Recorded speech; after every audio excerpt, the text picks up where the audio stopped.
to go? Okay, so, yeah, welcome to this Plan Commission meeting. I guess we're going to start with Commissioners' reports. I just want to start by saying that there had been a listening session that had been proposed for this meeting, and it's been postponed. But if anyone wants to speak to that, they're welcome to during matters by the public, and that's going to happen after a report from NDS, but we will get to that. All right, so Ms. Rucker, would you like to start with your report? Oh, sure. Or I can start with... I'm okay. Okay. Let's see. Mainly, I sit on the Tree Commission, and they are actually recruiting some new members. We had a pretty small meeting this month, and they continue to work on policy, education, advocacy, and they have a really cool new program going on where they're educating neighborhoods about invasive vines on trees, and they've been doing some cool like walks and training for people to chop their own vines. And anyway, and that has been, I'll send the summary of what they've done this year, but it really seems to be taking off as a, just a kind of like a very person-to-person activity. And then, yeah, I think it's been a hard couple weeks. Talking to residents in general who have nothing to do with UVA, unsure about the future partnerships there. And then with the zoning rule, there's just been a lot of, I think, kind of uneasiness, and hopefully we can all be patient and work together. So that's all we can do. Yeah. I don't have anything to report this meeting. I have a draft change to the Virginia Building Code for 2027, additional to what I've mentioned before. This one is called More Affordable Elevators, trying to make it with a very approachable name. The current building code banned what I consider an elevator, sort of a classic safety elevator, mandating only elevators that can accommodate an extra large stretcher, with the hope that while everyone wants an extra large stretcher, that would be great. But what has in effect happened is that it's just banned all elevators for all sort of missing middle housing. Which was not intended. They were not trying to get rid of elevators or harm people who need elevators. So this proposal is to re-permit affordable smaller elevators as needed. And the Virginia AARP is joining on this, which is exciting. So I think it may succeed. Again, this is coming out of the Charlottesville Comprehensive Plan effort to legalize missing middle, affordable, accessible housing.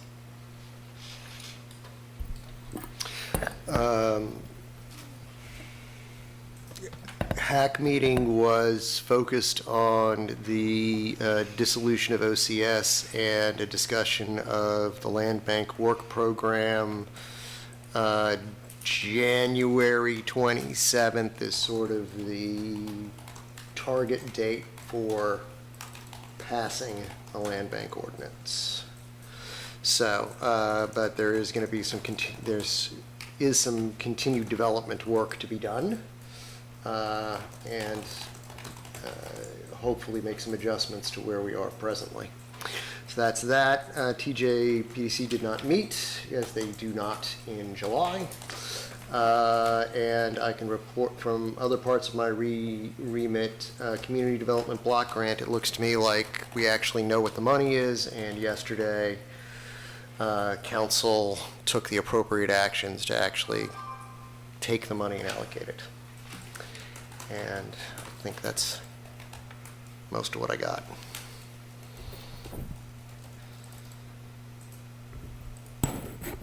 We skipped Danny? Did I miss it? No, I have nothing to report. Oh, okay. Because I have to talk about MPO Tech then. Usually take all my items from T-Tech. We had an MPO Tech meeting on June 17th. The big news is that CAT is applying for a federal low, no emissions grant for basically an expansion of the CAT yard down Avon, including new facilities for charging electric buses and new maintenance facilities. That grant deadline is coming up in a couple days, so we'll know in a few months if they received it. And if so, they'll have significant expansion in their capacity and newer facilities to maintain buses. Also, a TDM, a Transportation Demand Management Study, is just getting underway at the MPO. They will be looking at, mode share, how to get people out of cars and reduce VMT. That is updated from the initial scope that was essentially, do we have enough parking downtown? LUPEC meeting was canceled.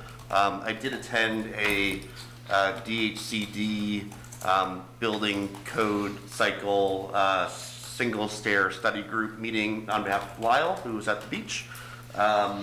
We managed to achieve consensus with all the code officials and fire officials in the room on Lyle's 4-story single stair proposal with some sort of minor caveats that I won't go into here.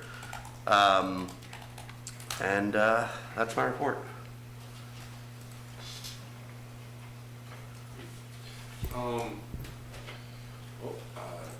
Since our representative from the university is not here, my report is at the June BAR meeting. We reviewed actually a number of interesting projects. One was I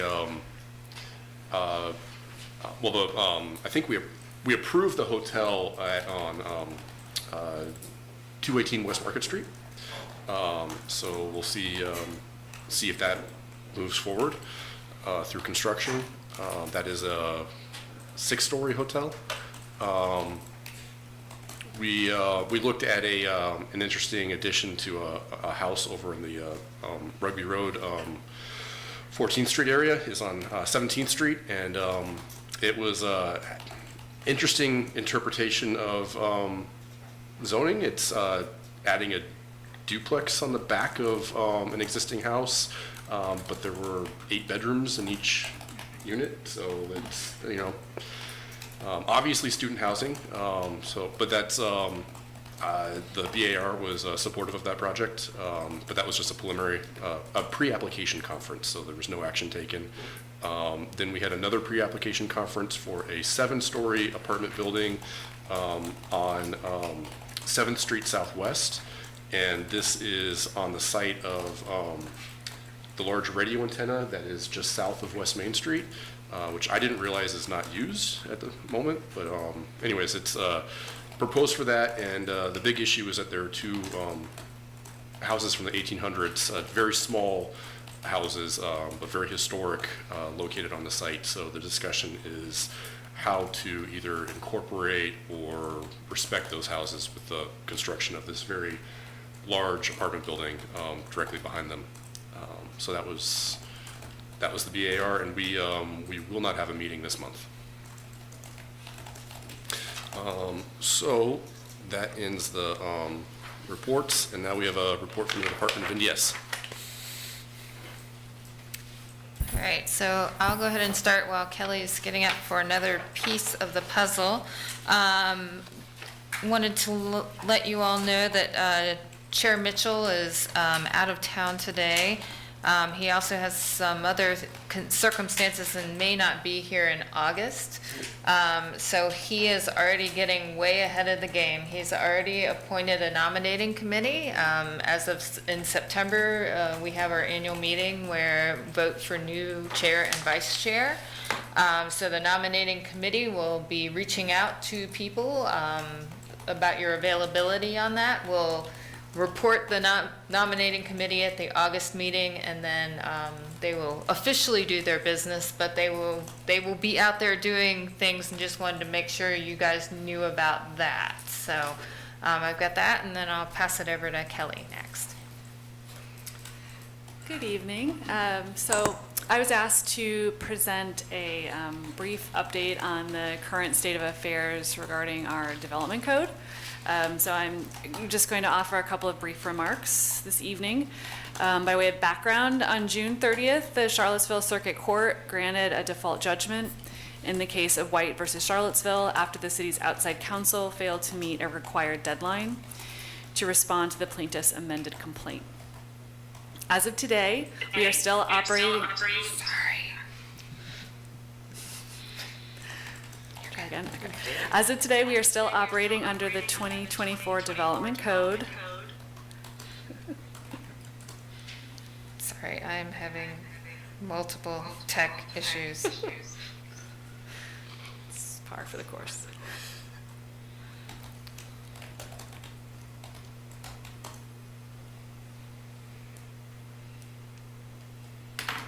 Okay.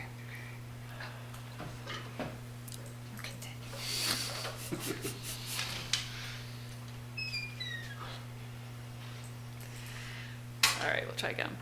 As of today, we are still operating under the 2024 Development Code, pending the Circuit Court's issuance of a formal ruling. Despite the June 30th decision, building permit applications, including trade and fire permits, are continuously being accepted and processed.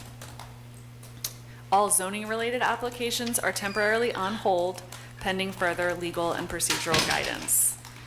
Affected applications are those listed in sections 34-5.2.1 through 34-5.2.17 of the Development Code, and most notably include new construction, additions, site modifications, and changes in use. We are continuing to review applications, but we are not issuing any approvals until we have a formal ruling from the judge. So again, I just wanted to provide you with that update, and if you have any questions, you can ask me, but I'm really limited in what I can share at this time.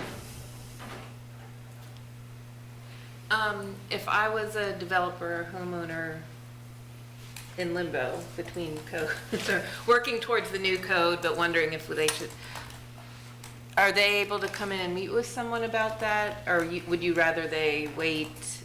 Yes, they're welcome to reach out to us. We do have a statement on the main Neighborhood Development Services webpage that includes the information that I just shared with you today, contact information for Mr. Olfelli as our Development Review Manager. So they're welcome to get in touch with us about their specific circumstances. Great, thank you.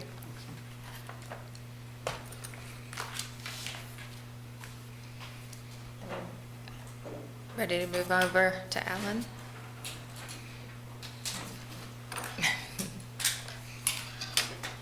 Well, good evening, Commissioners. I'm Alan Pura with the City of Charlottesville Housing Team. And on April 21st at a City Council work session, staff gave a presentation on the topic of an affordable housing tax abatement program. Tax abatement had been raised and briefly discussed during the zoning rewrite process. Excuse me, the process that culminated in the inclusionary zoning ordinance in late 2023. At that work session, Council expressed interest in looking at the tax abatement concept, so they charged staff with taking a deeper dive to perform due diligence, researching whether an affordable housing tax abatement would be an effective jumpstart to progress towards the city's goal of increasing affordable housing in Charlottesville. As part of this due diligence, we are conducting a great deal of community engagement to discuss this idea, and thus far we have made a presentation to the Housing Advisory Committee, to the Chamber of Commerce Developers Group Cadre. We've met with representatives of Livable Seaville, and this evening, as part of this community engagement, we'd like to make this presentation to all of you with the Planning Commission. So what is tax abatement? Tax abatement for affordable housing would be a reduction in real estate taxes to serve as a financial performance-based incentive to building affordable dwelling units. At this time, we're focusing on rental housing projects, not for sale housing. In particular, the larger projects that are subject to the inclusionary zoning ADU requirement.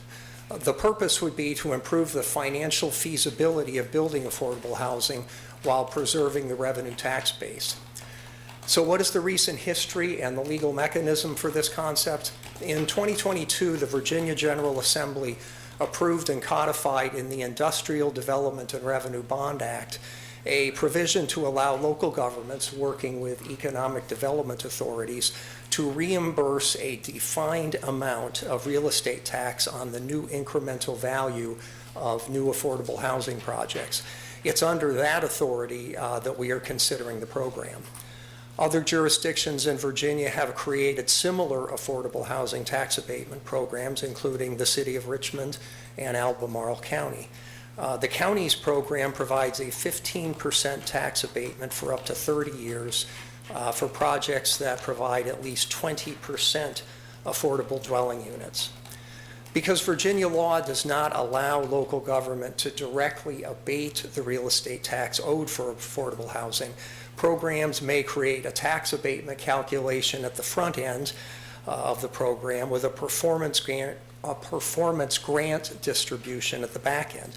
In other words, the incentive is a formula calculated through a real estate tax abatement, and the abated tax amount is then reimbursed to the developer after they have paid their full tax bill, and the abated incentive amount would be refunded. And Virginia law requires that an affordable housing tax abatement be administered jointly between local government and an economic development authority. Or should Charlottesville create a land bank authority, we believe it may be able to be administered jointly with the land bank. Next slide. Let's look at an example to be sure we understand how this works. So let's say under the tax abatement program, the tax incentive is a percentage applied to the increment tax due that is based upon the new increment value of a new housing construction project, and that amount would be refunded to the developer.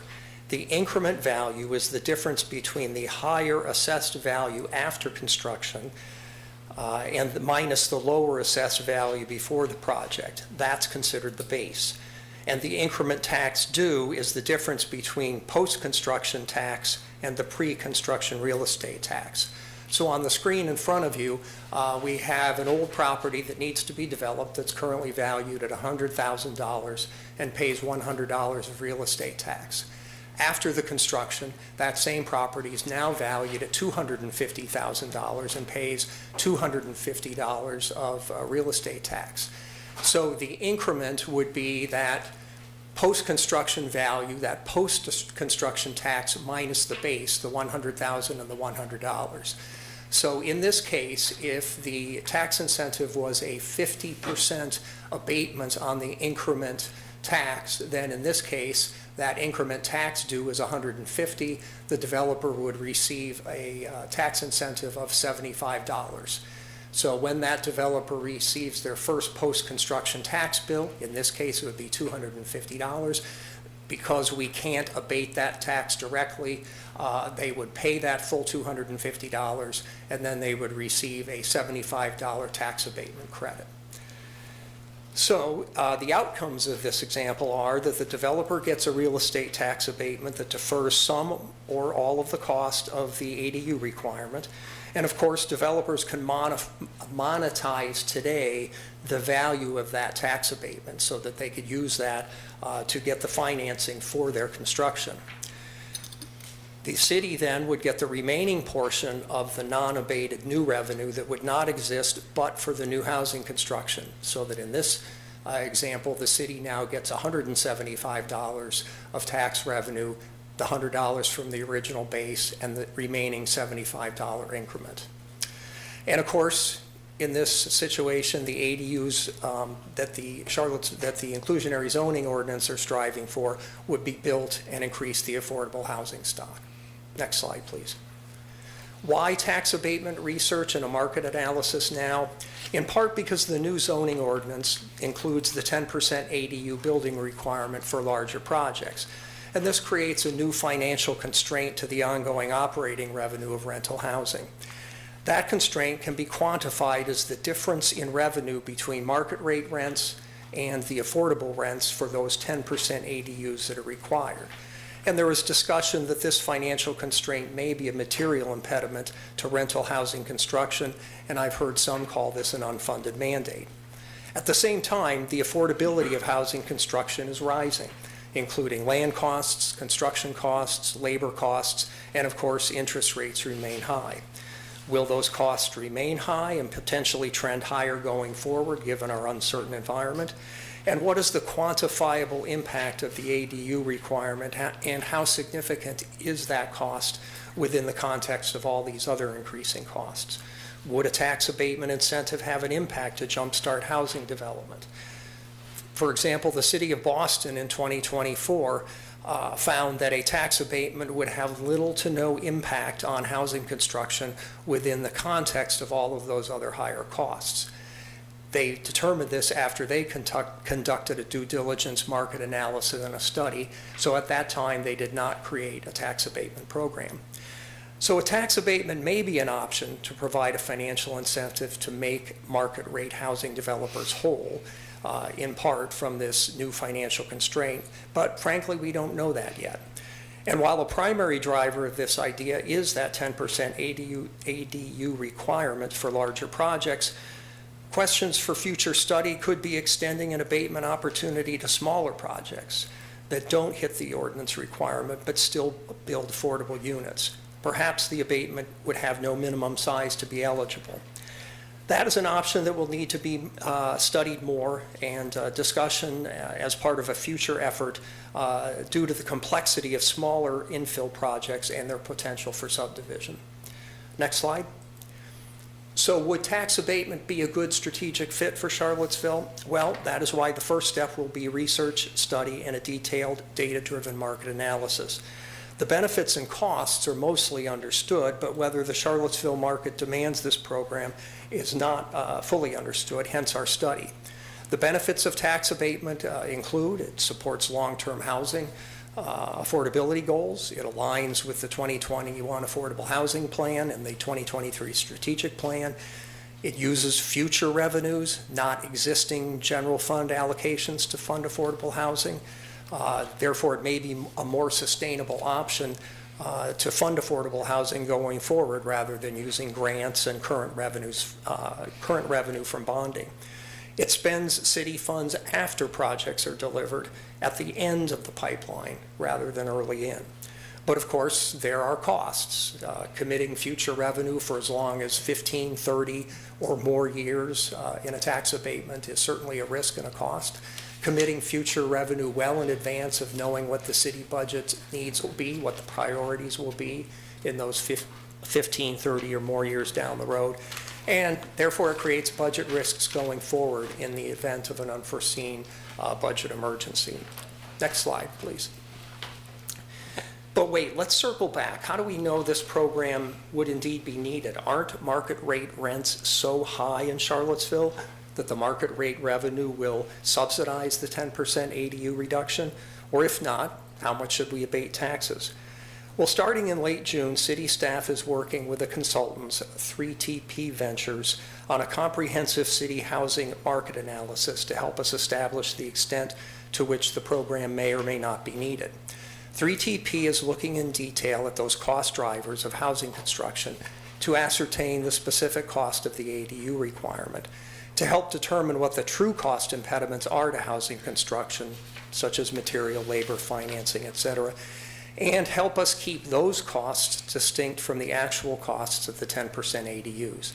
This analysis will also help us determine the degree that market rate rents can indeed subsidize the ADU cost. So the goal of this analysis will help us achieve three things: clearly and objectively establish if an abatement program could jumpstart housing production, or if the project would still remain infeasible despite an abatement. It help us, and if so, if an abatement is called for, the study will help us quantify the need and help devise a tax abatement formula that may keep the developer whole in all or in part from the ADU requirements, so that we can effectively incentivize housing construction. And finally, this analysis, we hope, may guide us to the consideration of whether to target different abatement levels to different geographic areas of the city. Perhaps tax incentives should be higher where market rate rents are lower, and incentives should be lower where the market rate rent is higher and can potentially subsidize the cost of the ADUs. We hope the analysis will allow us to consider other incentive options as well. Next slide. What are the policy options, the other tools that city government could use to address the new ADU constraint? Well, there are the grant programs that we currently have, like CAF and HOPS, and we could increase the funding for these grants, but grant funds, of course, cannot be awarded to for-profit developers. And grant funds come from current city revenue or obligate bonding capacity, committing current funds today for ADUs that won't be delivered until the future. And current revenue and bonding capacity may well be needed for other city government priorities like education, public safety, and parks. On the other hand, a tax abatement program uses future real estate tax revenue that will come from the new added increment value of future development. You protect base revenue that government services depend upon and commit a portion of that added increment revenue for new priorities like affordable housing. And this, again, may be an optimal way to make funding affordable housing more sustainable for city government going forward.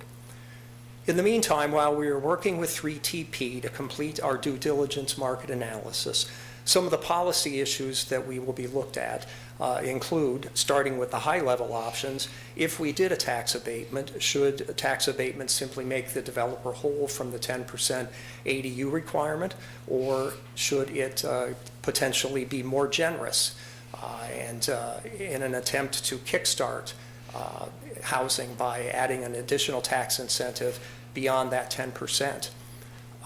But if that were the case, how much more generous would need to be identified? And of course, it may be that the option that we fall on is the tax abatement does not provide a meaningful ability to address financial feasibility given all of those other costs, and we come down where Boston came down and opt not to go forward. From these high-level framework concepts that we hope to address through this market analysis, we might also want to consider the maximum. We would need to consider other policy options, such as the maximum percentage of new incremental tax revenue to reimburse via an abatement. In the example I outlined earlier, I hypothetically threw out the concept of a 50% tax incentive. Is that the right number? Could it be 10%? 20%? Richmond's model goes up to 100% tax abatement on that increment tax due over 30 years. We would need to consider, should eligibility for the abatement start at just meeting the 10% requirement, or again, should we require something more than that? Should eligibility also depend upon just meeting the 60% AMI requirement, or should eligibility for an abatement require going a little bit deeper? Other policy questions: how many years should the abatement last? 15 years, 30 years, something else? Should abatements be granted anywhere or targeted to specific areas? And could an abatement payment schedule be front-loaded and scaled down over time? Some developers in some areas prefer that, as it allows them to front-load the revenue that they're going to get, which can improve their financing options. And finally, should an abatement program, should it go forward, provide bonus opportunities, again, for building more ADUs than are required, building deeper affordability. Next slide.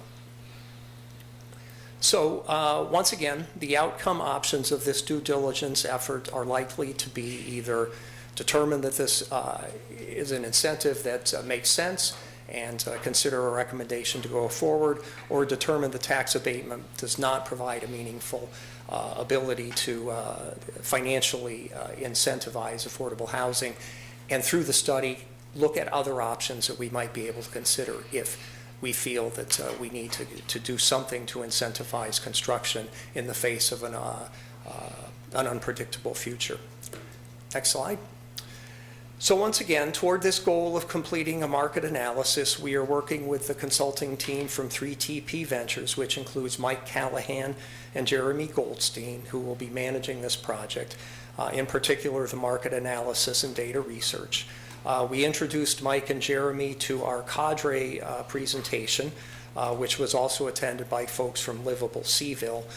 We did that so that communications could be opened up to help them gather real data from developers who are doing or considering real projects here in Charlottesville. So it was important to open up that lines of communication. As 3TP moves towards completing their research and analysis, we will work with them to present a preliminary report to allow additional community dialogue about their findings and preliminary conclusions. So the study has been launched, we're rolling, and we will keep you all informed as we go forward. And that's all I've got at this point, but if there's any questions, I would be happy to respond. Thank you all for your time and attention. Are there any questions?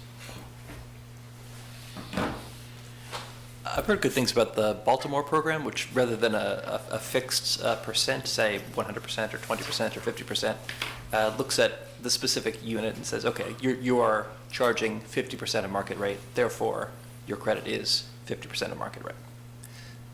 Is that a reasonable approach?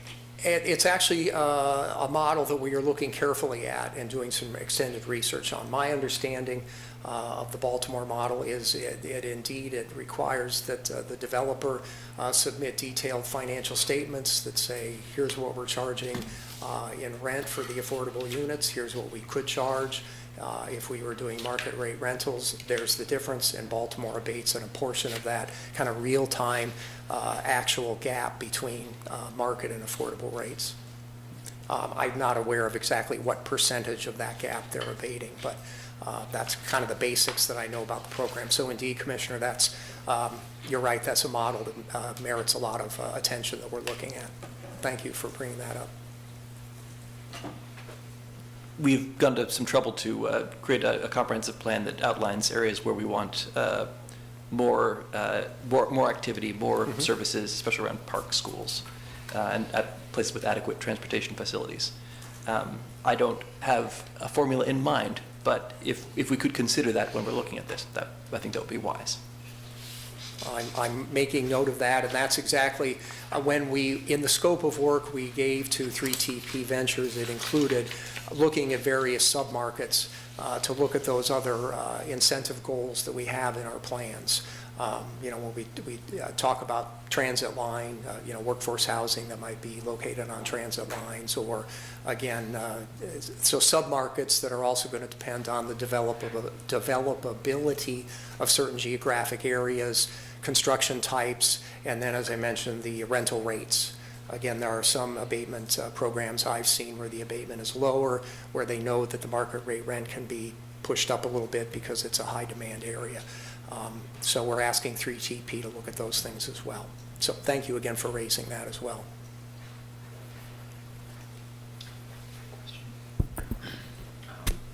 What's the timeline for the 3TP study? Do you know when they'll wrap up? We're hoping that they will wrap up sometime in early and mid-fall so that we can then have them present some preliminary findings to the community, kind of a next to final draft, and allow some dialogue and have them hear input before they move towards a final one. So maybe mid to late fall, but by the end of the year, everything should be wrapped up from the consultant perspective on this is our timeline goal. Okay. Knowing that sometimes timelines slip, but Yeah. And then I guess another question on kind of process and timeline. Do you know if, so let's say recommendations come out of this study, here are some options for a tax abatement program. Do you know if this would then come through the planning commission and then to council, or is this purely kind of a city council decision about the city budget? Are we going to stand up this program? that I'm not sure of what the process will be should something go forward in terms of moving from an idea to a recommendation to an actual proposal. I'm not prepared to know that at this point. Fair enough. Thanks. Any other questions? They had some down there. Okay. This is really more of a suggestion. I would suggest be ambitious. We will learn things as we go, but we have a pretty clear idea of what happens when we are not ambitious on getting what we want. We get nothing. Yeah, I think to echo that, one of the fundamental questions here is, do we do it or do we not? And I think just to sort of emphasize that, yeah, I think we do it, but my gut tells me that we go big. You know, go big or go homeless or whatever, I don't know. But yeah, I think that we should be ambitious and look at being aggressive with this. But, and I'm very curious to see what the consultants come up with in terms of numbers and how they approach this. Because the more I think about it, the more unmanageable that Excel spreadsheet becomes. Thanks.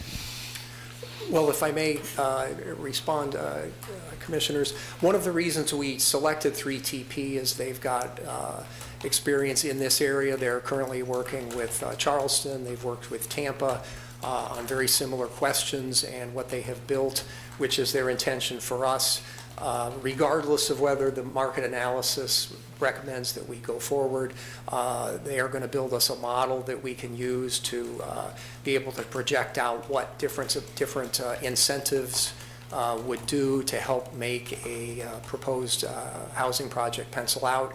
That would include abatement options, but it may include other incentive ideas that they've been working on in Charleston, Tampa, things we learned from all of you in our community engagement. So the end product will be recommendations, data to determine the if, and then a model so that if this program were to ever go forward, we would have a way to help project out the costs and the impacts on the budget and the ability for any of these incentives to help developers move forward with the project.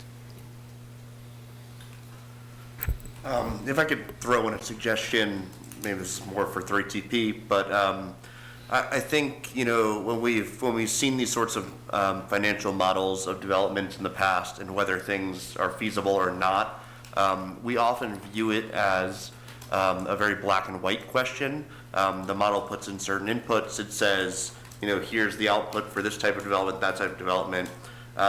You know, it's a yes and a no. But I think in reality, what you find is that every development and every site is different. And so seeing how the market would react to each input or each assumption changing by 10% up or down, and really looking at what the incentive would do to that marginal project, rather than assuming that kind of all projects are the same and will all succeed or all fail, but rather that it's a spectrum of projects, some of which will become unviable as we add costs.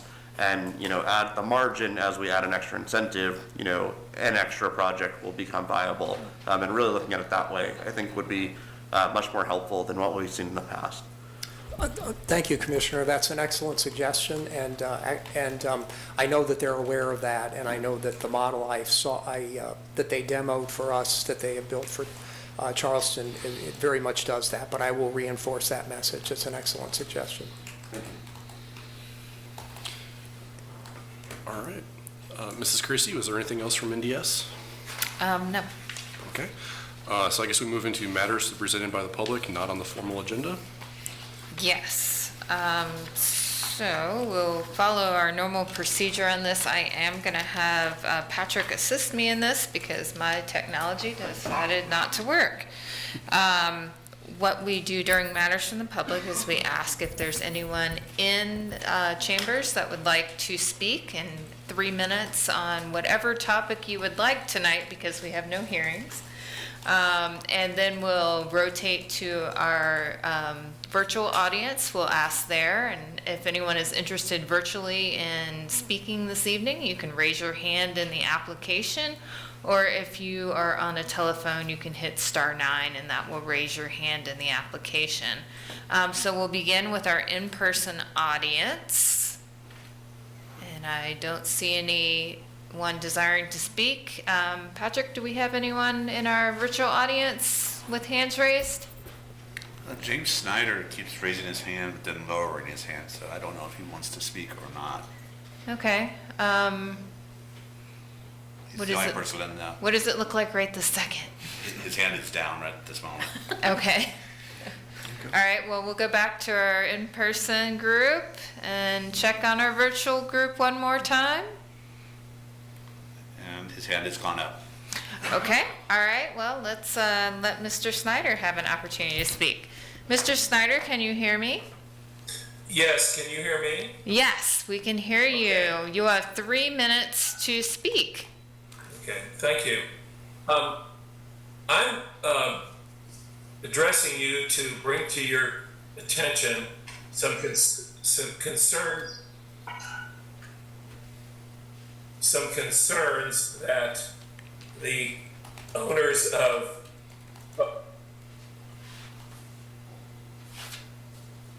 Oak Grove, Oak Lawn, and Fifth Street Flats condominiums have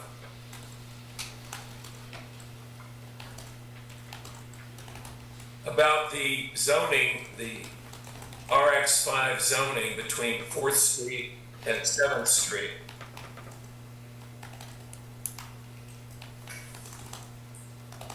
This is the area between 4th Street and 7th Street. Our properties are on 5th Street Southwest. There seems to be a long delay in my speech. I'm not sure why. We're not sure either, but continue forward. We'll do the best we can. So we saw the article about the 7-story student housing project. I'm going to try another microphone. Let's see if this works. Is that any better? Seems to be. There's a long delay, but at any rate, we would like to take the chance to talk with the planning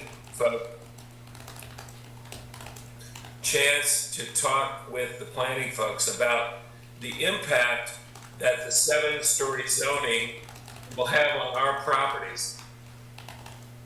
The 7-story zoning will have on our properties, which unbeknownst to us are cottages which are 20 years old and stable. Were rezoned to 7 stories, and we had no idea. So we've prepared some maps. We've prepared some maps and other exhibits that we can share with the commission, because we think, because the impact of the 7-story student housing project on historic housing project on historic properties and on our properties would be devastating to our property values. And I think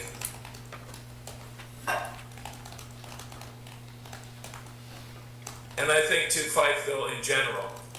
The cottage style housing that was built 20 years ago is a stable, well-maintained transition between the railroad tracks, developments of proper scale that are really the kind of things being done all over the country.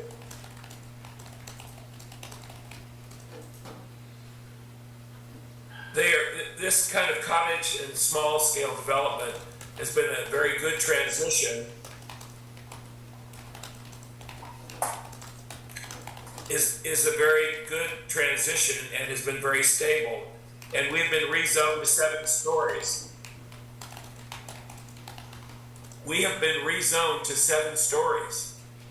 Our properties are directly adjacent. Our properties are directly adjacent to the new properties owned by and purchased by the Housing Redevelopment Authority.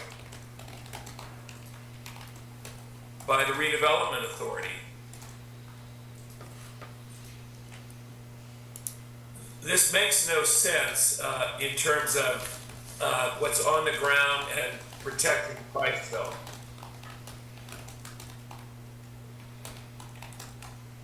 In Fifeville, there are also several historic homes that would be dramatically affected.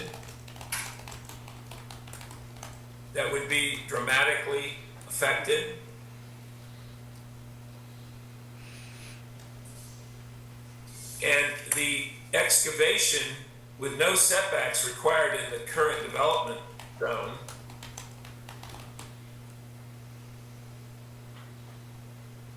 This would undermine our properties and really make us untenable to continue these properties. Untenable to maintain these properties in the future. We collectively had no knowledge that we had been rezoned to 7-story zoning. No knowledge that we've been rezoned to 7-story development. So we think this is a good time to take a pause and talk to the planning commission and the planners and see if we can't pause and take time to talk to the planning commission and the planners and the staff and see if there isn't a better way forward. 7 stories on the south side of the railroad tracks is bad planning. And there is good planning, and what's been built is actually being copied all over the country.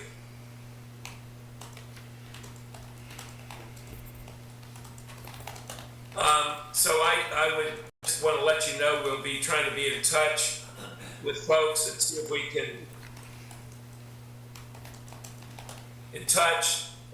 we can have a dialogue, maybe a walking tour, so you can see what we're talking about. To see what is on the ground. I think you'll agree when you see it that this is not a place. Mr. Snyder? Yes. I apologize. I think the audio is actually becoming a little cumbersome. Would it be, I think we'd welcome your feedback. Would it be possible for you to contact us through the email link on the city's website? And I'll see if I can do that. Okay. Yes, I apologize for the audio. Well, that's right. No, thank you for your feedback on this. Yeah, we'll kind of take it from there once you send us this by email. Okay, and just lastly, these properties are on 5th Street Southwest, just below the former Cork Hotel. Understood. Yeah, thank you. Right. All right, we'll check in with our audience, and then are there any other individuals on our, no, not on our hybrid either. So, Chair, it appears that we don't have any additional speakers at this time. Okay, next would normally be our consent agenda, but we have no items there, and we have no public hearing. So at this moment, we are now the Entrance Corridor Review Board. Do I really have to do that? Yeah. Do we need to change clothes? I do have to say, Lyle, that when you say the word Baltimore, there's no T. It's a D. It's Baltimore. Okay, so and it's even more mumbled mouthed where I grew up in Baltimore. So, sorry. Nice to hear my hometown is doing something good. Good evening. I'm Jeff Warner, the city's preservation and design planner, and I'm here tonight wearing my hat as staff for the Entrance Corridor Review Board. And before you tonight is a certificate of appropriateness request, COA request, for the redevelopment of the 1185 Seminole Trail. Next slide. We think, Carl, should we try these at the BAR? The slides. Oh. Yeah. So, Sure. yeah. So this COA request is for the redevelopment of a 4.04 acre site on the east side of Route 29, approximately a mile north of the 250 bypass. There's an existing single-story commercial building there. It was built in 1995, and it will be raised to accommodate construction of a multi-story, I believe 267-unit residential building and a parking structure. This project has been approved, has an approved preliminary site plan, and with that, the project is being reviewed under the prior ordinance. So that was the one prior to the one adopted in 2023. Next slide. So a little bit off from my text, but 1185 Seminole Trail is within sub-area A of the Route 29 North entrance corridor. You all serve as the Entrance Corridor Review Board, and it's your responsibility for the design review within the city's entrance corridor overlay districts. This development requires a site plan, and with that, then requires a COA per the provisions of Section 34-309 of the City Code. And per that code, the ERB shall act on an application within 60 days of the submittal date, and that's when we have a complete application, and you shall either approve it, approve with conditions, or deny the application, and any appeal would be to City Council. Next slide. So just sort of the arrangement of the site. It is unique. It's a skinny site and long on the east-west axis, but it's fronting on Route 29, the primary facade. So on your left, we'll have a 5-story elevation, and at the rear on the right, facing Hillsdale Drive, the building is 6 stories. The new building is aligned on an east-west axis, so from front to back. It has 3 bays that extend from that building into the north and enclosing 2 courtyards. And at the rear, you see the large rectangle. There's a parking structure, or a structured parking garage. It's concealed from Route 29 by one of the bays. So, and I say that because when you're reviewing an entrance corridor, it's essentially what is visible from the corridor, unlike what we look at with the Board of Architectural Review. Next slide. Just a selected rendering from the application, but the bays have gabled roofs, and there will either be standing seam metal or asphalt shingles. I think the either is acceptable. The applicant hasn't made a decision on which they'll use. And then in the sections of the building between the bays are flat roofs behind a parapet. The exterior walls are articulated as we require, and they feature brick panels, cement board siding, and cement board panels. On the ground floor, the doors and windows are set back within the opening, so sort of that traditional punched opening within a masonry. On the upper floors, the windows are not recessed as much, but there's and I asked because sometimes renderings, there's some issues with colors, but on this you'll see there's that L-shape shadow around each window, and that is a separate colored brick panel that's set back about 1 inch, so sort of creating that image of the traditional punched windows. The design is, I guess you would say, a contemporary interpretation of typical and traditional architecture in element, style, and its building materials: gabled roofs, flat roof with parapet, bricks, and siding, enclosed courtyards, covered entrances, private balconies, so fairly typical of Charlottesville. Next slide. In reviewing a COA request, you all, the ERB, will apply the standards set forth within Section 34-310 of the City Code, and which requires consideration of certain features and factors in determining the appropriateness of the proposed construction. And those are, 1, the overall architectural design, form, style of the building, structure of the building or structure, including but not limited to massing and scale. 2, the exterior architectural details and features of the subject building. 3, the texture, materials, and color of materials proposed for the building. 4, the design and arrangement of the buildings on the site. 5, the extent to which the features and characteristics in the prior 4 items are architecturally compatible or incompatible with similar features and characteristics of other buildings within the same entrance corridor. And finally, the application of the provisions of the entrance corridor design guidelines. So next slide.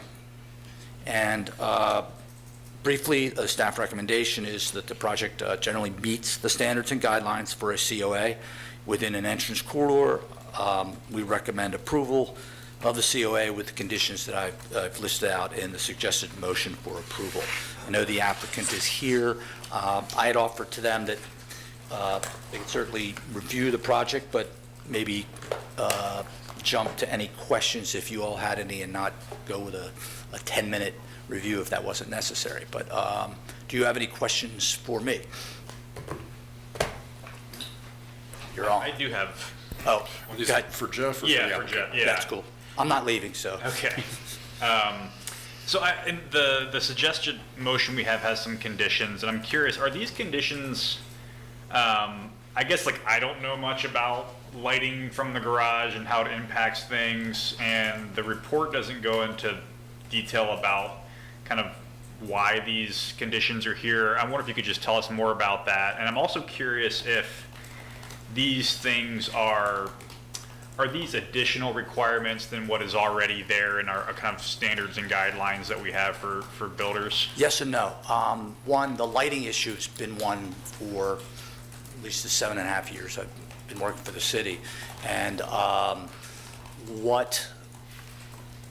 we've gone a long way in solving some of that. The primary issue was with the new LED lighting technology, the lamping. You can't say light bulb anymore. So the lamping was, so that glare bomb that you see some of these cars today have the headlights, it literally blinds you. So that's probably like around 10,000 K, the color temperature. The BAR several years ago came up with a condition of 3,000 K, color temperature, dimmable, and a color rendering index of 80, preferably not less than 90. Color rendering index, if you will, is it's more when you have a lot of lights like this. If you're in a stadium setting or on the mall, it's how realistic that light renders colors. So it's so the dimmable means we can, if somebody complains about it, the ability to lower the brightness. The color temperature seems to be pretty good with that brightness and glare. And then I said the color rendering index is it's sort of an aesthetic. So we've applied that for some time to the BAR. The Planning Commission, it's been applied in other situations. So that's where the sort of the development of that lighting thing. Now it was adopted in the code that was the 2023 code, but it's not in the old one, so that's why we continue to use it as conditions. But it's always helpful to explain how, and then the thing about the garages, and this is actually, Carl brought this up several years ago on a BAR project, is when you have a garage without walls, you get lights shining into other buildings and houses. So we've tried to, as best we can, address that with the vehicular lights, and that, I think that first time that really came up was with 2005 JPA. So this condition is from that. And then, of course, going back to the interior lighting,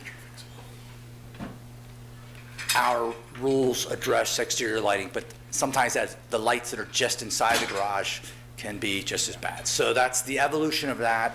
Hopefully it's fully codified, but for this project it would be.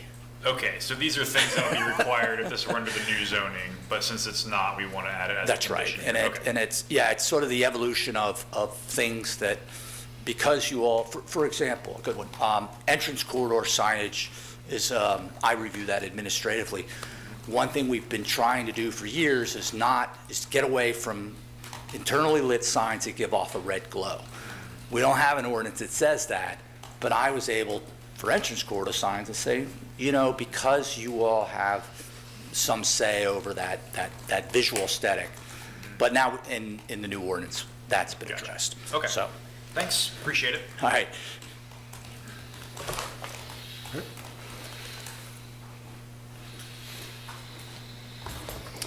Good evening, Commission members. My name is Chuck Rapp. I'm a landscape architect and planner with Collins Engineering. Would it be possible to bring up our slide presentation? Whoever might have it. Pull up whatever the presentation slides from the application. packet. How do you spell that, please? My last name, Rapp, R-A-P-P.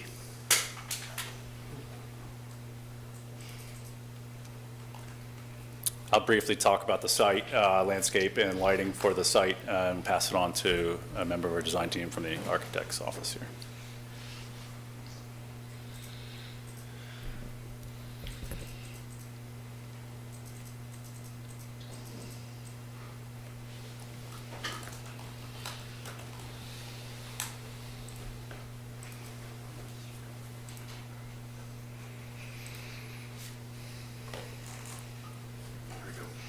All right, next slide. Next slide. There we go, one more. All right, just to orient everyone, as Mr. Warner said, is on northern end of the city here, right, the city-county line, Route 29. Hillsdale is on the just to the one side of it. Property fronts on both. Go to the next slide, please. It's just a bird's eye view of that site. Again, you have the Route 29 primary frontage there, Hillsdale to the rear, and the post office immediately adjacent to it. It's a relatively flat site, existing parking lot out there now with what we all know as the Hibachi Grill restaurant right now. Next slide, please. It's just some existing photos of the site. As I mentioned, primarily it's a large parking lot, relatively flat. There are two entrances off of 29 and one secondary entrance off of Hillsdale. Next slide, please.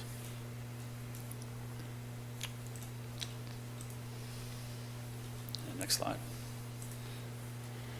This is illustrative of our site plan with landscaping on it. Shows the general layout of the proposed multifamily building.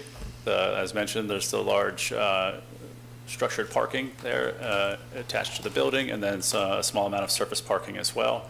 We have two amenity courtyards. I will say there are some unique challenges to some utilities that run through here. There's multiple gas lines and major sewer lines that are running through the site, which are kind of highlighted there with some of the utility easements that we're working around with some of the landscaping and building configuration. Did our best to avoid those. We're able to accomplish some street trees along Route 29. Using some more of a columnar tree, the Regal Prince oak, landscape screening adjacent to the parking lot to shade the adjacent, to screen the adjacent property, mixture of trees there and shrubs.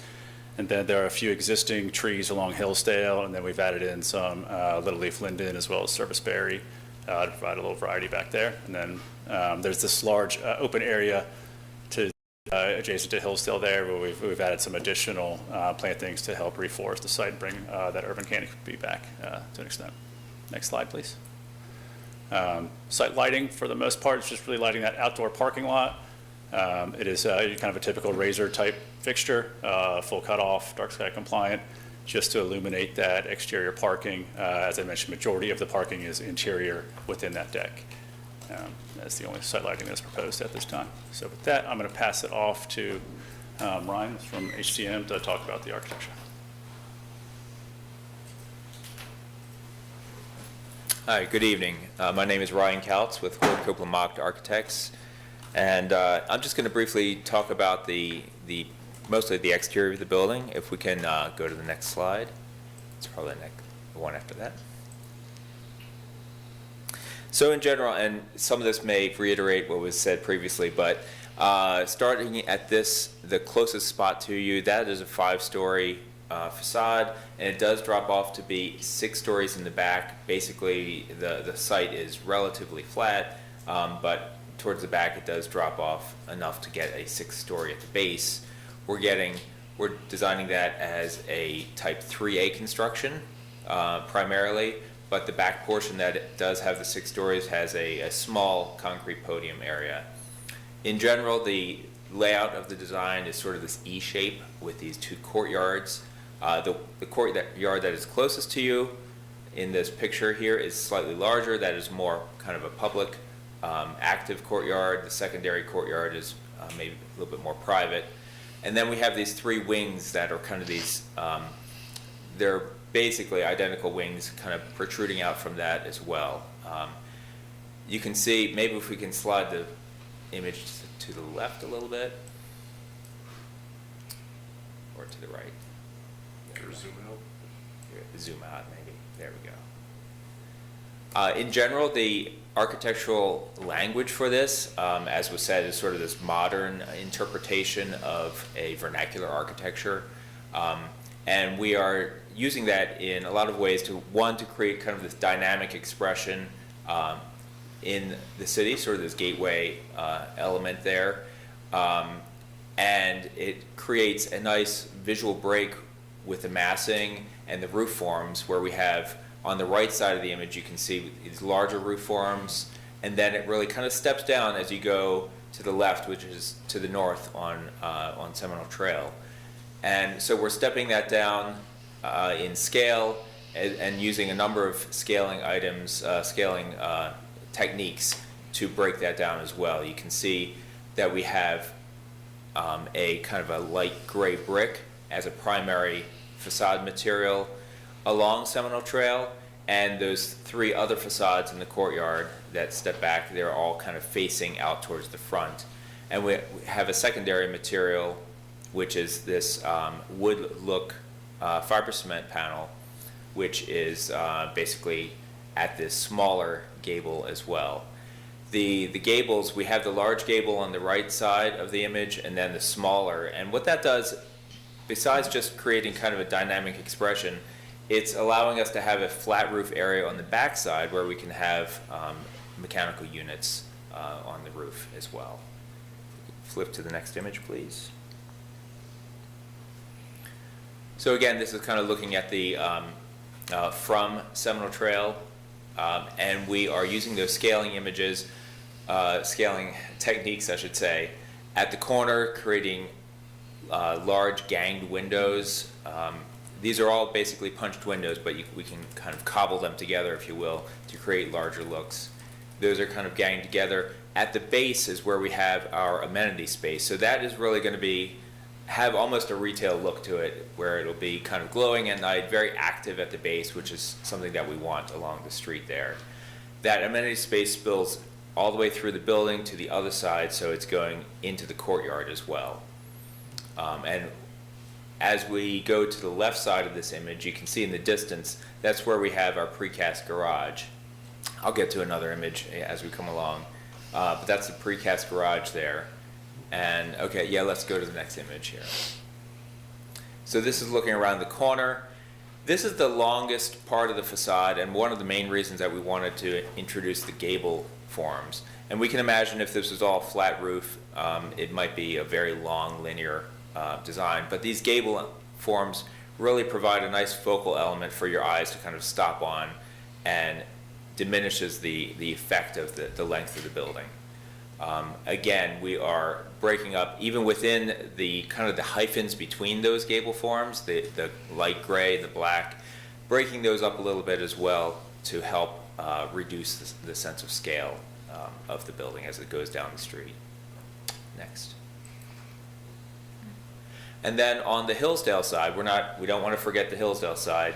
So we're taking that, what was sort of a secondary material, the wood look fiber cement, and that becomes a primary material on this facade here, because we do have a secondary lobby entrance on this side and some amenity space at the base there. And so that is basically a way to create a focal point at this side of the building as well. And you can see the bottom, what's in the kind of the gray brick at the bottom of the image here, that is that lower 6th level that is in a concrete podium. Next image. And so the final image we have here kind of wraps around the building on Hillsdale. You can see how we are wrapping the garage. The garage is completely wrapped. It's either wrapped by units on the south side or by screen on the north and the east side. These panels, these screening panels, are conceived of as these vertical battens. You know, we've done this a lot where you have vertical battens that are sort of randomized so that they can block the light, as we were talking about, blocking light from the cars and the lights from the interior as well. But a lot of this, honestly, you can see the trees in the foreground, they're kind of faded back. A lot of this is actually going to be screened by the trees as well. Next image. Oh, and then here's our final image, just kind of looking at the courtyard. You can see how we have different sides. On this side of the courtyard, it is primarily a fiber cement panel. Above that amenity space at the base, you can see all the kind of the glazing and the openness of that. And it's a different facade type than we have on the other side facing the street. Next.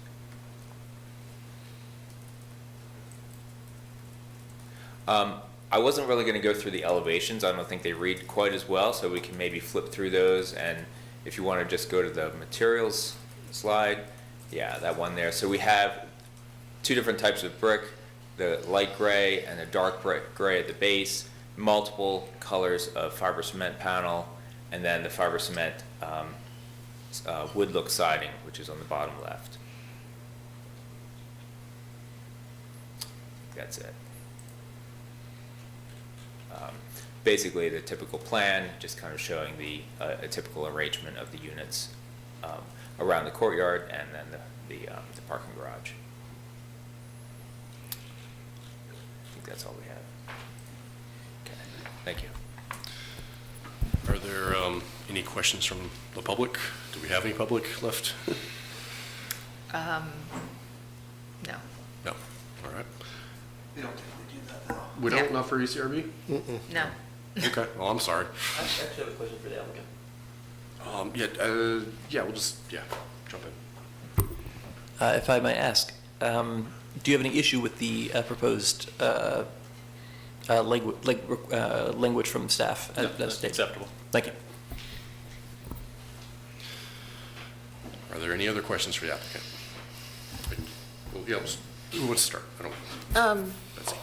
I think it's a super hard site because no one wants to be next to 29 North, as I'm sure you guys know. And I think that the scale, the breakdown of the scale worked really nicely. The gables have a little bit of a Danish or like European look. It's nice and clean. Yeah, I guess this is unrelated to the entrance corridor, but the pool seems like it's on the north side. Like, are you trying to block the post office building or the cars coming up 29? I feel like it kind of buffers, the pool will be not on the traveling side. I just wondered about that. Yeah, as far as the pool in that corridor, we'll try to push it out as far as possible, so that you do get some sun. That's kind of been a focus. But mainly you have a large gas line that runs through the parking lot, which is why the so building is on the side it's in, unfortunately, Yep. yeah. And so the gas line goes all the way to Sorry, the coast. unrelated, but I do think that this is going to be new for us. We're obviously hoping 29 will become a more walkable place, and we need housing. But I think it looks pretty clean. I think the materials are nicely laid out to, as you were saying, to kind of like get the scale toned down in a place where scale is kind of meaningless out there right now. So hopefully this will set the standard for some of what's to come. But I think it looks nice. Do you have any questions? Nope. Questions? No, thank you. I just want to agree with you on most of that, and, it is, considering the neighbors that you're dealing with, particularly to the south, I mean, that particular parking lot, the back parking lot of the post office is, I don't have a diplomatic way to describe the aesthetic of that parking lot, so I won't. I don't know if we can embarrass the United States Post Office. We've been trying to do that with their delivery service for years, and that hasn't worked. But, I don't really have anything else. Questions? Yeah, I've got a couple of things. I guess I'll start with a couple for the architect. These are mostly out of curiosity. I guess First, on the gables, you have these vertical dark elements. Can you talk a little more about why those are in there? Are they aesthetic? Are they functional? Or Yeah, it's primarily aesthetic. Basically, when you have that large kind of gable end, it could become visually maybe too massive, too monotonous, if you will. We do sometimes get vents at that area as well, so that could be incorporated. But the reason for the length of that, the size of that, is primarily the aesthetic, just to break it up a little bit. okay. And then why'd you go for this shade of brick, this light gray? The shade of brick, we didn't want to go for kind of a reddish brick. We wanted to do something a little bit more modern, contemporary, but it's also kind of an earthy feel to it. Feels kind of natural, as opposed to like a bright white brick or something like that. So the way that we were approaching it almost feels like stone, if you will, but it's done with brick. And that color with the wood tone, it just seemed to have a nice combination with that, and then the darker brick as well at the base. Okay. And then I know Mr. Warner made some suggestions along the lines of a more prominent cornice-like feature. I'm assuming those are for the flat roof segments. Can you talk about why you didn't opt to incorporate those? Well, again, I think in a more maybe contemporary roof form, we wanted to keep it relatively simple, and instead of having a more traditional roof overhang or cornice piece, again, just kind of keep it more modern, simplified, but done so in a way that the details, a nice, simple, clean detail for that. Okay. And then sort of same question for the, I think you suggested like a uniform like base element along the... We did actually, basically to respond to that comment, we did increase the dark brick at the base a little bit around certain areas. We just didn't want to take it all the way up to the base, all the way up to the top of the first level. We really like the idea of some elements of the brick coming to the ground instead of everything being kind of floating. Okay, thanks. Yeah, I did say, to echo Betsy, I'm pretty impressed with how this project looks for an old zoning ordinance project done by Wright. It actually looks pretty good. Even with gabled roofs and no cornices, I'm okay with it. I guess I do have a few questions for Mr. Rapp. These are going to be centered around Chapter 3, the site chapter, the site design chapter of the ECRB guidelines, and in particular the connectivity portions. Can we pull up the last rendering? I think I noted in this is sort of the first off, looking from Hillsdale, I noted in the text that it said there's going to be a sidewalk, and there's currently a sidewalk, right? In the rendering, it almost looks like there's a large grade change. Is that just a rendering error? It's a rendering issue. The sidewalk along Hillsdale there is actually expanded to 8 feet where possible, where we don't have the bump out for the parking. Okay. But no, it's that grade. The whole sidewalk runs along Hillsdale. The building exit out there, the backside near the post office, is almost level with Hillsdale. It just was an issue. I think there's a fence line along the post office that might have been grabbed when the surface model was created. And I see. Okay. wreaks some havoc. Yeah. Great. That's good. Yeah, I mean, I'm glad to see the pedestrian connection to Hillsdale, since that's probably where most residents will be going on foot or on bike.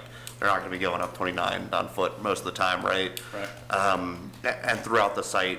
I do have a little bit of a concern about that sidewalk crossing the garage entrance, and I hope you guys will do some kind of treatment to that entryway, just so if a pedestrian is walking up from Hillsdale and trying to get to the northern or to the western part of the site, that they can cross that safely. Certainly. But I think my larger concerns are just about how this site connects with adjacent parcels not via 29 and Hillsdale, right? It's like 800 feet deep. The guidelines talk about pedestrian pathways within a site and between adjacent sites. As I assume you guys are aware, there's a proposal for a development on the adjacent site on the Albemarle side. Right. Are you guys working with them at all? I know coordinate? there have been communications. I'm not part of the same team, but certainly there's been some dialogue there. Yeah. Okay. I mean, I guess what I'm looking for is some sort of interpersonal connectivity, at least for pedestrians, right, to get through that parking lot to that next site over. In particular, I think, if two large buildings do end up next to each other, people are going to know each other, be walking between the buildings, but you do also have that Wawa at the corner that people are going to be walking to. Yeah. In your case, if someone lives on the wing next to the garage, and they need to walk to Wawa by going all the way to 29 and then walking up, it's going to be twice as far as just sort of cutting across in the way the adjacent site is currently proposed. It would be nice to see, some sort of accessible pedestrian pathway to interconnect or provision to do it, right? I think, obviously, in Albemarle County, there are much more stringent requirements to interconnect between parcels than we have in our old zoning code and even new zoning code. Yeah. But I'm wondering, if you guys give any thought to sort of, trying to comply with the spirit of those and what the impediments might be. Certainly, I think it's a valid suggestion. As it is now, obviously, we have the 8-foot expanded sidewalk along 29. I think a lot of it would have to do with how that site shakes out as to where that connection should be. If you don't want a sidewalk that's going to run right of a building. I remember some of the original plans for that property from years ago, and I know it's kind of evolving. And so certainly I think I'm not opposed to trying to make a connection once that site is fleshed out as far as how it works with the timeline on this project. Okay. Open to discussion there, for sure. Yeah, I guess the tricky part, that I'm thinking about is you can't know that is guaranteed to happen as a project and what the final design will be. Yeah. But, I want to make sure that there's provision for that happening in the future for whichever project happens second, that it will be able to connect somewhere. Yeah. I am leaning towards wanting to include this as a condition. Sort of the pedestrian may be equivalent of a sort of stub street like you'd see in a county subdivision, right? Yeah. But, maybe I'm struggling with exactly how to word that. And I'm wondering if you have any suggestions for how you can incorporate that, or how you'd suggest I incorporate that idea? I might defer to city staff to figure what the language would be appropriate for how they like to do that. I know each locality is somewhat unique with that language, with how they like to craft it. As far as where it would go, though, I mean, I guess the site is tight as it is now, and so I hate to break it apart. The only spot I could think of would be at the end of the parking bay before you get to that open kind of forested area or the grass area right now. It might be, depending on kind of how that would tie into the adjacent property. That seems like about the area, except that I think that is, because on the north side, right, there's actually two properties, right? One's the Via site and one's that site that's being talked about for development. I'm not sure that the big one goes that far back. You might be right, yeah. I think, the way to do it would probably be to cut across through one of your sort of landscaped like parking breaks. Yep. But again, I don't want to be overly prescriptive. I just want to create provisions for a future mid-block connection. Yeah, it's a good question, and I do want to say you said walking to Wawa. I think that's as optimistic a thing. I love it. Oh, man, if you're a 14-year-old. Oh, yeah. If I lived in that building, I'd be walking a while. But it's difficult to have a condition that requires The neighbor to do something. yeah, whatever's going to happen over there, and who knows what Albemarle they can do. But I mean, if you all wish to, you can draft a condition and put it in there, and they can always, you're having a conversation now, or if it doesn't work, they can even ask council about it. What we've traditionally done with the BAR is when there's something like this, treat it as a recommendation. And I know that's not binding, but it's there are ways to suggest it, recommend it, encourage it without encumbering them with something that may not be able to be realized. So, I mean, I guess the way I'm thinking about it, though, is that it would be like a stub connection that wouldn't necessarily connect to anything if the next site didn't develop, but that when it develops, it will be there for them to connect to. And of course, Albemarle will make them do it probably. Yeah, I mean, it makes Mr. Rapp, I'm perfect sure sense. This is one of the complicating things of at what scale can you start to extend things when you're just looking at the site? And I hate paper towel tube planning. I like to look but I just don't know how you would word it. I do think, maybe I'm starting to cut you off. I do think this is in the scope of the ECRP because we have these extensive guidelines on mid-site connections, and particularly for this corridor, we have such a long block length that those mid-block connections become really important. And maybe the way I would phrase it is just to have a mid-block pedestrian connection to the property line on the north side. So I think my concern, I applaud and endorse your intent. I think that you never know what a kitten's going to do, and the next site over, frankly, who knows how they're going to flesh out and develop.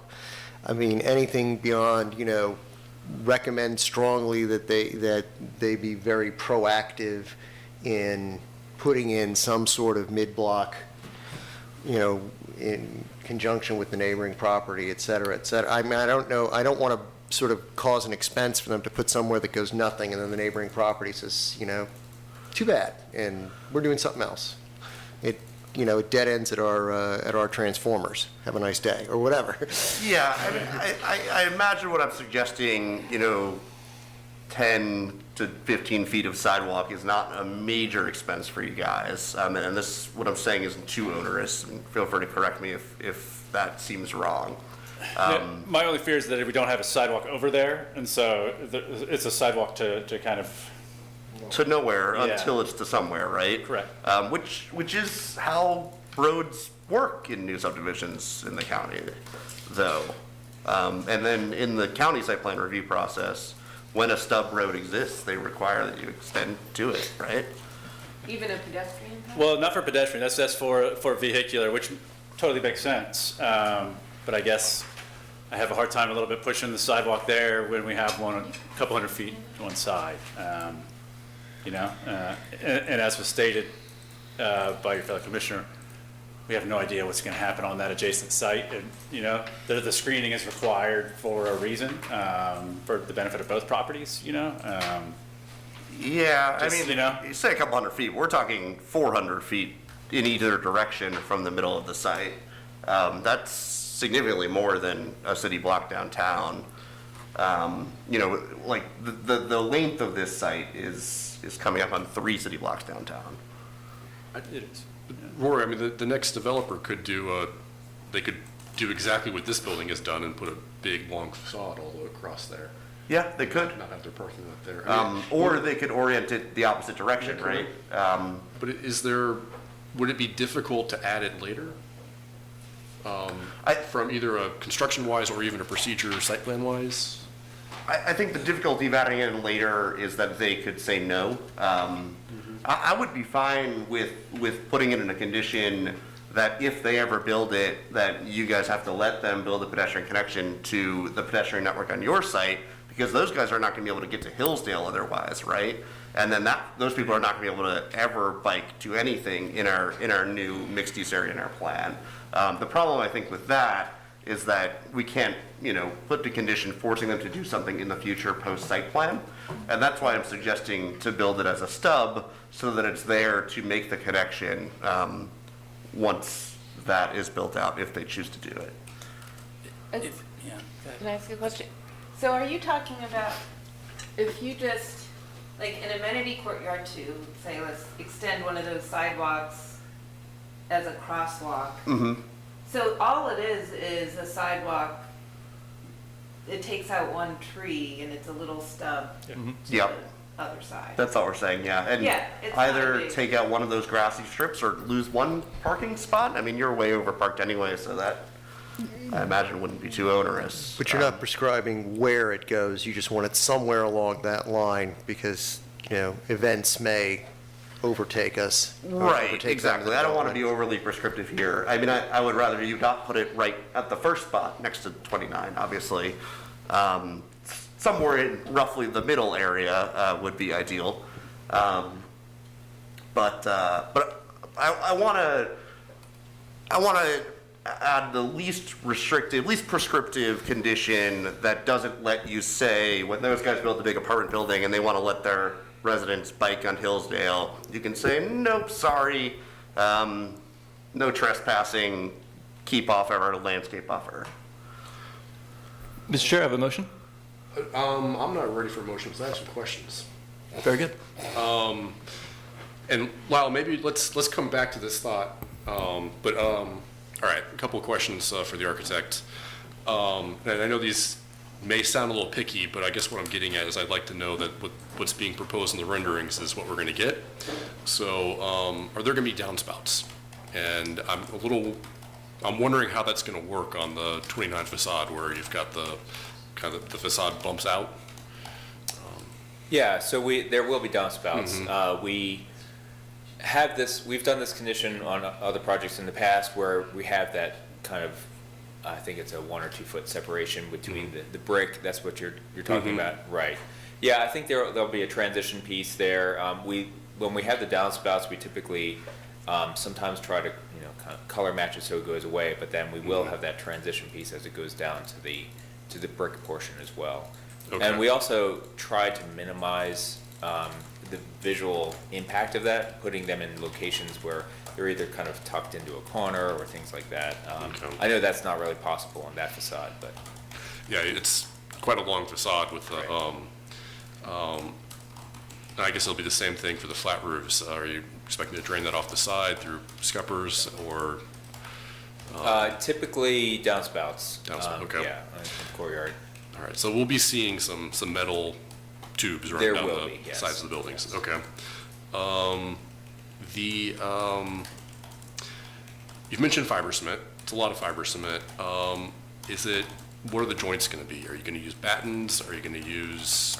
We prefer to use the reveal joints Okay. between them rather than the battens when possible. And so anywhere there's kind of a panel, that would be the preferred method to use. Would there be opposition to us putting a condition that you'd have to use like an extruded joint? Because what I'm getting at is if you do battens, it's going to be a very, very different look from what we're looking at, which then moves on to the wood look fiber cement. What is that? Are they planks? Are they panels? What makes it wood look? Like, is it a laminate of something on it or? So primarily, the main wood look fiber cement that we use is a product called Nichiha. Okay. And there's other ones out there as well. So, but that's the kind of main brand for it. And it's a panel. They come in lengths. I think they're like 10 feet by 18 inches, and they have like 3 grooves. From a distance, they're very convincing. They have a lot of variety and texture to them. The color kind of changes, so it doesn't just look like like a painted piece of something that's painted wood color. It actually looks like wood from a distance. Okay, so that only has visible horizontal joints, correct? It's going to look like vertical siding with like a horizontal strip at. Exactly. So when we have them vertically oriented, you won't really see the joints this way, but you will see like at every floor level, basically there will be a horizontal. Okay. Let's see. There are wall sconces in the application. Where are those going? Those are primarily at the entries. Okay. So they won't be. Are they going to be at like all the balconies? I don't think we have them at balconies. Okay. I'm not. All right. That's No. kind of that was most of my concern with those, is that they're going to be all over the building or just down the entryways. The mechanical units, I think you said they're going on the roof. Is that correct? Yes. Okay. Those would go on the roof. The project narrative talks about utilities being screened from Hillsdale. What kind of utilities are we thinking, and where exactly are they going? Or services, I think was the word that was used. Like, are we talking like, is there a big transformer that's going to be hiding in those trees on the northeast corner, or? We will have transformers. I to be honest, I'm not, I don't recall exactly where those are located. I'm not sure if we figured that out yet. Okay. Yeah. That would be, yeah, as far as utilities, HVAC condensers would be on the roof. Okay. The only thing that would be on the site, trash is internal, so there's nothing like that external. It would just be electric transformers is the only thing that I would be aware of. And Okay. I would screen that, yeah. Okay. I think those are all my questions. I think, so some of you already kind of broke into comments. We can go through if we want to do more comments. I've got my own comments that I can tack on now or wait for you guys. Do you guys have additional comments you want to add? No, I think I like Rory's suggestion, and I'm not sure how to word it, but it's difficult because that whole area, there's not really a cohesive, there's nothing to respond to, so Yeah. I think just right, so a suggestion that someone might cross a boundary would be great. But otherwise, I'm okay with the look. Can I in suggest terms for of- that crossing, maybe we just have a mid-block crossing or a mid-parking lot crossing as a condition of the site plan approval? Because we're almost, we have a few more comments to address in the site plan, we're pretty darn close. But it seems like that could be taken care of with the site plan because we've got a lot of stuff, utilities and things. So we a wanna make sure I don't miss. mid-parking lot crossing to the property line? Yeah, that's fine. Yeah. That sounds good. So a crosswalk. Also, I think, I have to pull it up, the shape files in GIS, because the county GIS is down, but I think the end of your parking lot is still adjacent to the future development site Okay. now, so you would be good to put it there if you wanted to. Yeah, we'll find a spot for it. My only other comment would be that it'd be nice to find a way to activate that sort of grassy area on the northeast. I know it's a little hilly in parts, but if you Yeah. put a picnic bench there, that's not gonna be a condition or anything, but it'd be cool. Okay. Any other comments from anyone else? I just wanted to say I have some language. Okay. We will come back to you. I guess my comment was, I know the entrance corridor is 29. It seems to me, and you guys correct me if I'm wrong, but I feel like Hillsdale is going to be the more urban corridor at some point. So Now. we're kind of stuck in this weird thing where 29 has to look nice, but then Hillsdale, I feel like this project's ignoring it. And I'm curious why you guys haven't put more building mass back there, and kind of wrapped the garage more, and followed along Hillsdale more. I'm also curious what's gonna happen in this big, you have a clump of trees and you have a big grassy area. Is that your stormwater? No, there is a primary sewer line that runs through there, and then there are two primary gas lines that run through there. So that's why it's, we can't put a building there, we can't put road through there, we can't do anything in there, basically. Because I see the I utility fit some trees easement. where I could. I see the utility easement, and then there's which kind of cuts a diagonal. Yep. But there's still kind of a big chunk of. There's another one that doesn't grass. show up on the rendering. Gotcha. I just couldn't get the line work to Okay. gray back properly. But so yeah, there's like the open areas are where there's an easement, basically. Okay. So the stormwater for this site is underground, Okay. underneath the second amenity space, the courtyard Mm-hmm. there, and then it does discharge into that area where there's a culvert that goes underneath Hillsdale. So right now, that area is essentially acting as a small Okay. stormwater basin. Interesting. Shoot. But we aren't using it as such, we're just discharging it. To add to your point about Hillsdale being the main corridor, I think that really is true, and that's sort of the fundamental idea with this whole parallel grid system that led to the Hillsdale extended project that got Hillsdale extended all the way to hydraulic. And our guidelines predate that project. Yeah. So I do think they're a little outdated in that respect. I'm sure you'll keep that in mind as we update them. But I do agree that Hillsdale is kind of the important frontage here. Yeah, if I can offer a perspective. I was, in my 20 years fighting the bypass and became I was actually very instrumental in the whole grid network and that discussion. And so I almost feel a little bit of ownership to that. But I was just going to say to your question and something Carl had asked me earlier, relative to the hydraulic 29 small area plan. And maybe I'm sort of giving, looking at this as success in a way, in that had been shown here in the plan was for this to be this parcel was to be a road connecting to and beginning to create that network of streets. But in fact, the result is, in fact, a street. I mean, we all know, the old Kmart bypass, this will be the new, bypass slightly north of Kmart. So we've got, it's resulting in a street, it's resulting in also a sidewalk connection between 29 and Hillsdale. So it's accomplishing some of the things, at least east-west, that had been envisioned in that small area plan.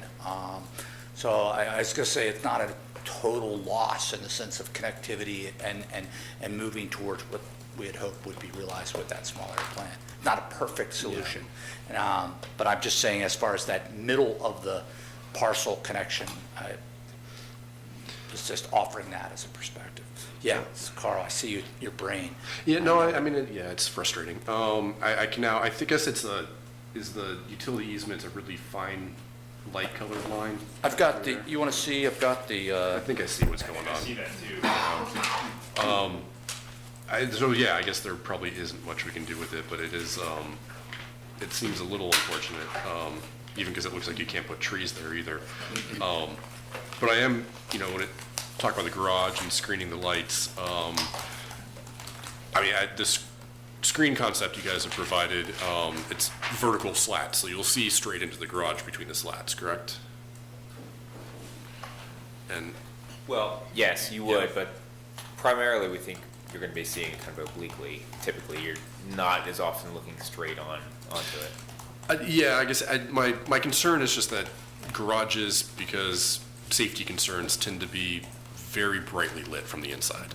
And that tends to be the problem that we see around town is the parking garages are just glowing so brightly that it becomes a little bit, it becomes a problem.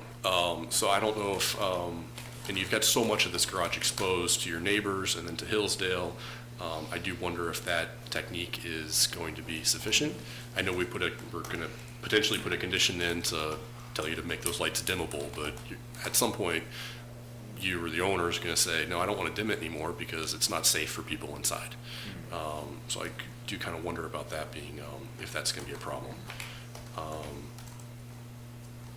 I'm not offering any solutions, just complaints at this moment, and I apologize for that. It is, the project, I think you guys have done a good job with the massing and materials and which I.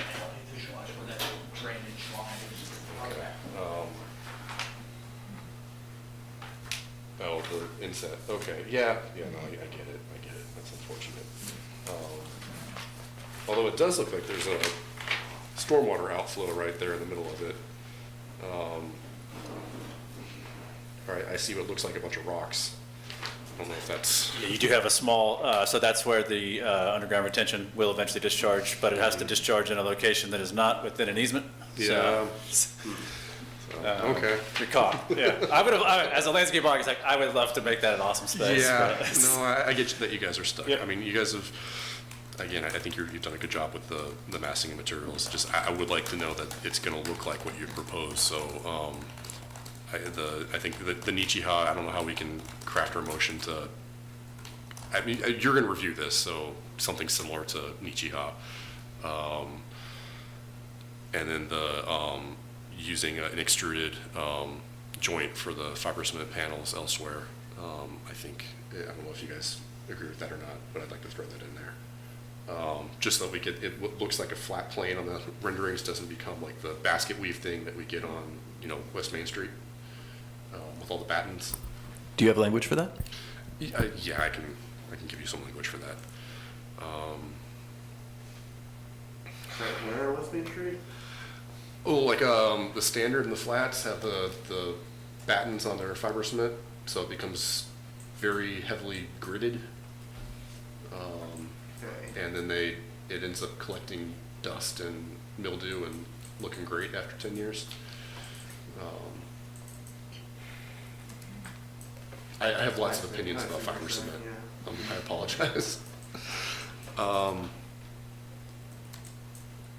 Yeah, I guess it's not worth pushing back on much. I mean, I don't know what to do about the garage. I don't know if anyone else is going to feel that way, so maybe. we let it go.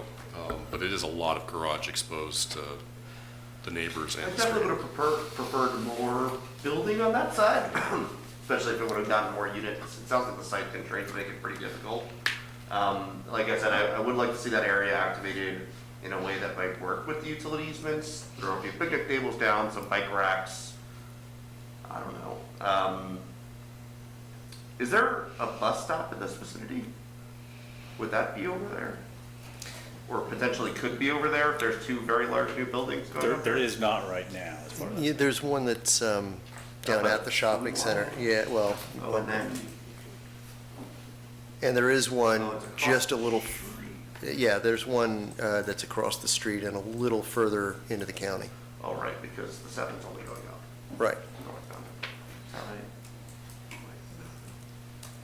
Yeah, I just have a vision in my head and scooting past it.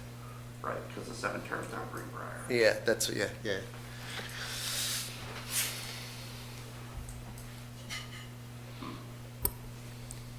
Mr. Chair, I have a motion ready when you are ready.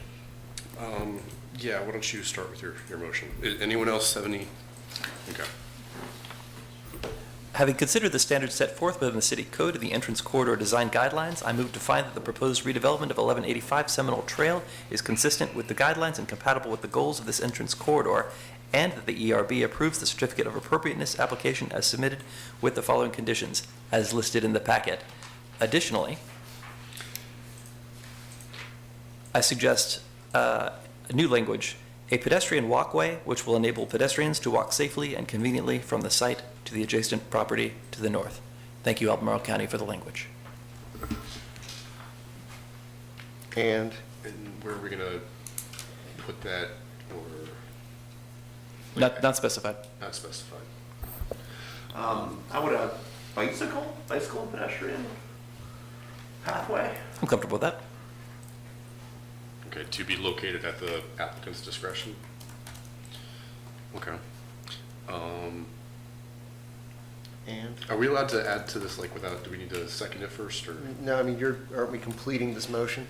As well as an additional suggested language from the chair. Okay, that at the wood look fiber cement panels, they will use a product similar or equal to Nichiha to be evaluated by staff. They'll use a product similar or equal to Nichiha to be evaluated by staff. The goal being that it looks like plank siding and will be long lasting and durable. And that at the other fiber cement panels to use extruded metal joints to minimize the appearance of the joints.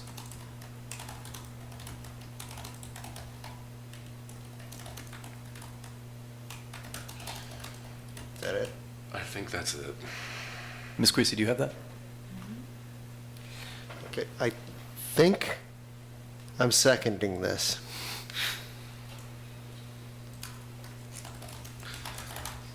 Mrs. Chrissy, can you call a vote? Sure.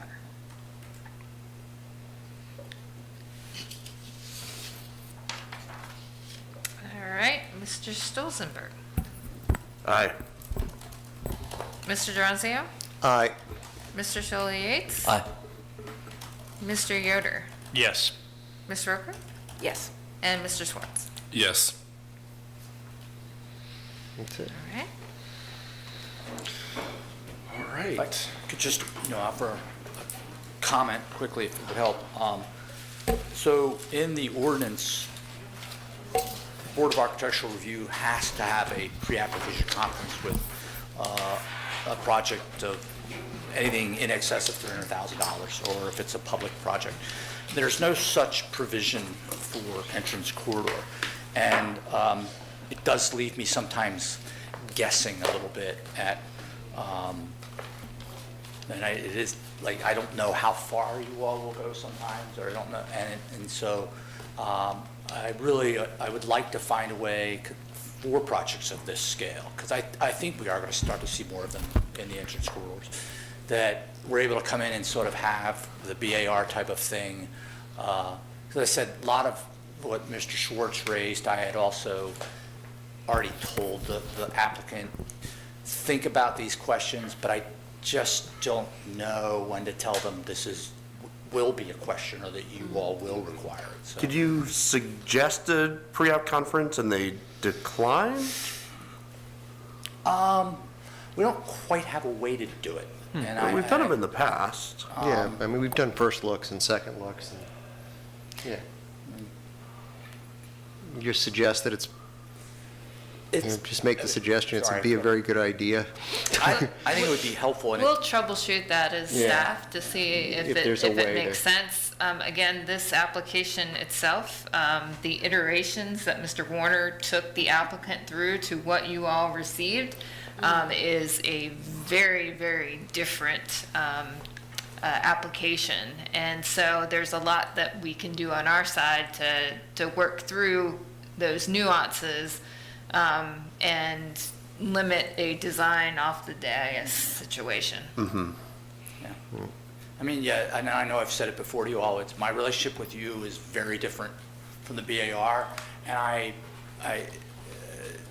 it's like, I wish there was some way, I don't want to say, gosh, I wish I brought you more stuff, because the code's even allowing less things to possibly come to you, but when we have a project like this, to try and anticipate what your questions might be, it puts me out on an island sometimes, and I don't need to, Missy and I can certainly talk about it, but it is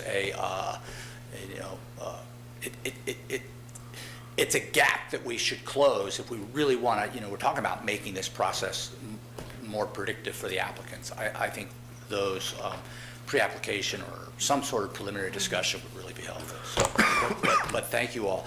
I'm not sure how to even, I like what you all said about this one architecturally, because it's like, I don't know there's nothing else out there. What am I evaluating this against? I even asked the BAR last month, what do you guys think of vertical siding? And a very interesting response. They were yeah, we like it. It's contemporary. It's this, that. So, all right. But thank you. Have a good evening. Thank you. I think that's it for our agenda, so do we have a motion to it? Or, We got a gavel Ms. out. Christie, do we have, I guess, yeah, we are no longer in the ECRB, we're now the Planning Commission. Do we have any reason to hold open our work session time this month? We are not scheduled, we don't have one scheduled for July, but stay tuned Okay. for August. For August, okay. Do we have a motion to adjourn? Mr. Chair, I have a motion. Look, July 8th is a fecund ground for me to try to riff off of things. It is Eli Lilly's birthday. It is John D. Rockefeller's birthday. It's Nelson Rockefeller's birthday. It is von Zeppelin's birthday. We can talk about all of that. It is the anniversary of the Sinner in the Hands of God speech in 1741 by Jonathan Edwards. But we've all we've kind of been beat up the last 2 weeks, so I'm going to leave you with this. And today is also, in 1994, the day the Space Shuttle Columbia lifted the majority of the International Space Station into the sky. In 2011, on this day, was the last day, was the flight of the Atlantis, which was the last day of the shuttle program. And it's also, coincidentally, the 78th anniversary of the Roswell incident. So in putting all of those together, we've sort of been beat up and are looking at the ground, and I'd encourage us all to look up and be a little more optimistic, ad astra per aspera, for lack of a better expression. And since it is National Ice Cream Sundae Day, that we all get some comfort from that and try to get our eyes up and adjourn. Second. It's also my Jeff, did you want this back? Okay.